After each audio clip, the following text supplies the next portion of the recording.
Hi, this is Ralph Wilson with Web Marketing Today. I'm in San Francisco at the eMetrics Marketing Optimization Summit. And here with Tim Ash. Tim Ash is an expert in optimizing landing pages, just written a book on the subject. And one of the key things in developing a landing page is figuring out who your audience is so that you can sell to them effectively. That's right. So how do you go about doing that? Well, it's especially important in testing. If you're going to take the approach that you're an expert and you're going to design the perfect page, that's fine. It'll reflect your biases, basically. In testing, you want to come up with different alternatives that might work for your audience and let them vote with their wallet or their feet, by leaving your site if they don't like what they see. So we don't design the page for the CEO who calls the shots, but for the people who actually buy the products or services. That's right. Your visitors should design your landing page. Yeah. So how do you figure out who they are? Well, we use an approach that's based on user-centered design, which has been around over 20 years. And what you do is you first break things down into who are the right people, what are they trying to accomplish, and then what are the specific steps that you need to take them through each of those tasks.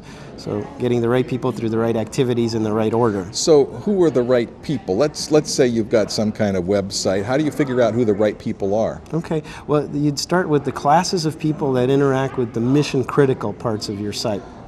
Translate that into common speech here. Okay, well what that's not, I'll tell you, is the people that are looking at your management bio page or your jobs wanted section or any of the supporting stuff. In other words, the people that are going to buy your services, you want to figure out what types of buyers they are. Yeah, and in specific, or what kinds of things they're going to buy, or what? Well, it doesn't necessarily have to be buying, because there are a lot of actions that are kind of upstream of that. You might want them to just leave their email the first time, or fill out a form, and then ultimately maybe to buy. But the roles really break down into what is their role in the activity. So, for instance, I graduated from UC San Diego, and their website is organized by staff, faculty, prospective students, alumni. All of those kinds of people have very different mindsets and very different needs when they come to your site. And this is not about personas or the psychology of the people.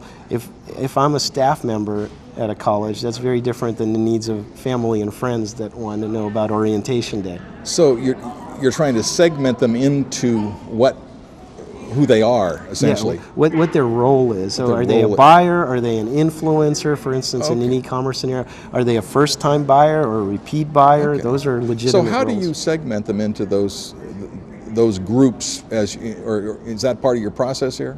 Well, coming up with that, you have to be very clear about not organizing your site by your functional departments or what you want to do or what you call things, but rather looking at it from the outside perspective. What classes of people come to my site?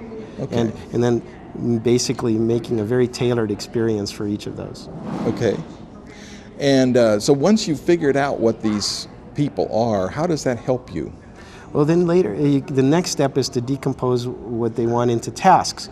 For instance, Southwest Airlines on their site has check your flight status, change your ticket, or buy a ticket. Now, there are only two roles there, people that have a ticket already or those that might want to buy one. But within the book travelers, they might want to check their flight status or change their ticket. Those are common tasks. So you can identify what those tasks are for your situation. Most cases, it's to take the step you want them to take, which is download a white paper or buy something or sign up for a newsletter. Now, you said here that it's the role they have that's important. Brian Eisenberg talks about personas. Right. And that really, which is, in the way he presents it anyway, is kind of the psychology that's built into that person that motivates them to buy, or motivates them, the kind of steps they go through to buy. Right. But you're really talking about roles. Yeah, where does your system fit? Where does his fit? Are they really contradictory? Well, I think if you're designing a perfect experience and you know about the psychology of your audience and they all have the same psychology, personas are a valid way to go. Let's say I had coupons for a bungee jumping site. I pretty much know my demographic is young, male, and thrill-seeking. Okay, and I could design the experience for them. But unfortunately, most websites have a very broad cross-section of the population, so they have all the kind of psychological styles coming to them. So maybe, I'm just thinking out loud, Sure. maybe once you have divided them, segmented them into roles on your site, then you can look at the buying approach with a persona, the psychology of how you actually take them the next step. Yeah, and I wouldn't even call it the psychology, because persona sounds so monolithic, as if what I read and the zip code I live in defines me, when in fact, just the opposite is true. Let's say I'm a business owner, and I'm very comfortable making big purchasing decisions. You know, I'm not afraid to drop tens of thousands of dollars on something I think is necessary for the business. But then my wife tells me to go buy a present for my nephew's birthday party, and he's only 3. I'm not an expert in 3-year-old presents. And so in certain contexts, you might feel very comfortable, in others different, and it's not at your psychological type level, it's your role. In one case, I'm a business owner, in the other, I'm a present buyer for a little kid that I don't know.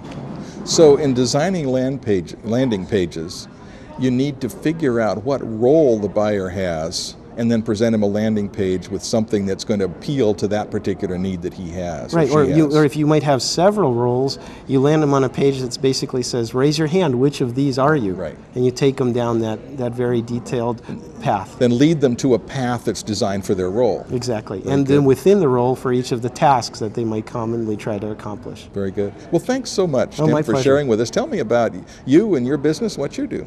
We do landing page testing. We concentrate on very large-scale tests, have our own tuning engine technology that goes way beyond what's commonly used out there for multivariate testing. Now, you also wrote a book. Tell me about the book. Yes, Landing Page Optimization. It's out and available right now. It's doing really well as number 3 on e-commerce for Amazon. And it's just gotten great reviews for it. Great. And it's available at landingpageoptimizationbook.com. Super. Thanks for sharing with us. My pleasure. This is Ralph Wilson with Web Marketing Today.